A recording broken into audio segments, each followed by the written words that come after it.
Hello, friends. Welcome to Manga College. That's what we're calling ourselves now. And I'm Ziki, the host of this podcast. Unfortunately, my co-host, my co-captain, isn't with us today, but Bill will be back at some point in the very near future.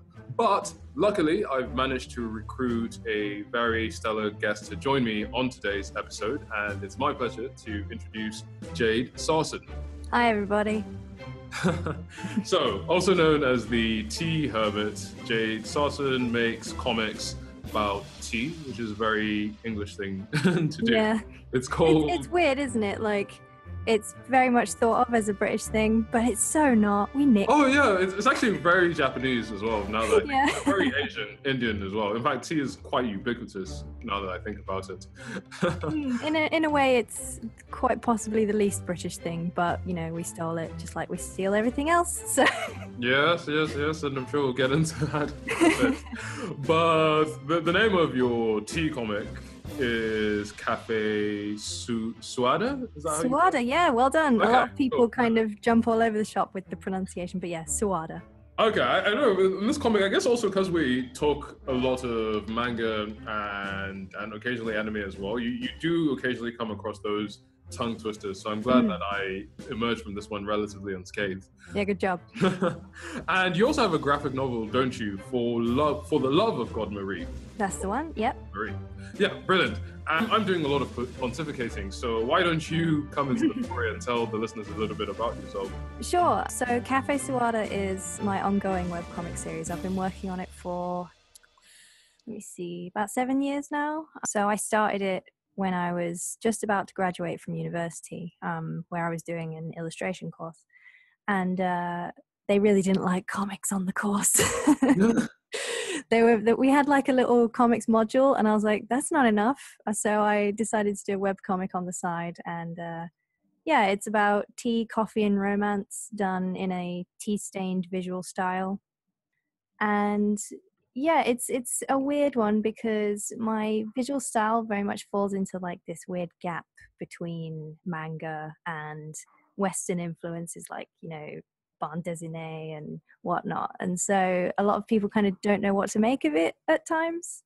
Like a lot of manga fans will just be like, it's not quite what I'm after. And then a lot of Western fans will be like, I don't like it either. So I'm in this weird kind of middle ground, which is fun. Yeah, I find it very astounding because on Manga University we often tend to we often use mangas as our case studies. Or actually, we're Manga College now. I need to drill that into my head. But anyway, point I'm trying to make is we often use mangas as our case study. But for me, it's all sequential art. I mean, ultimately, manga just means comic in Japanese. I know there's a general aesthetic that you typically find with mangas, but there are always exceptions. So sometimes it annoys me a little bit where I show someone a particular comic and they're like, oh, it's not manga. And they just switch off. Like there's so much more to it, the story, the unique art style, etc., etc. So I, for one, actually like the way you've combined all of your different influences. And then also the little kind of tea stain contrast that engulfs the entire scope of the comic. I think it's I mean, I haven't seen anything like this. I mean, I should actually mention, we met at the MCM Comic Con in London. Yeah. When I picked up your comic and I saw the way it was designed, it was just one of the most unique attempts at making comics that I'd seen. It's sort of a thing of its own.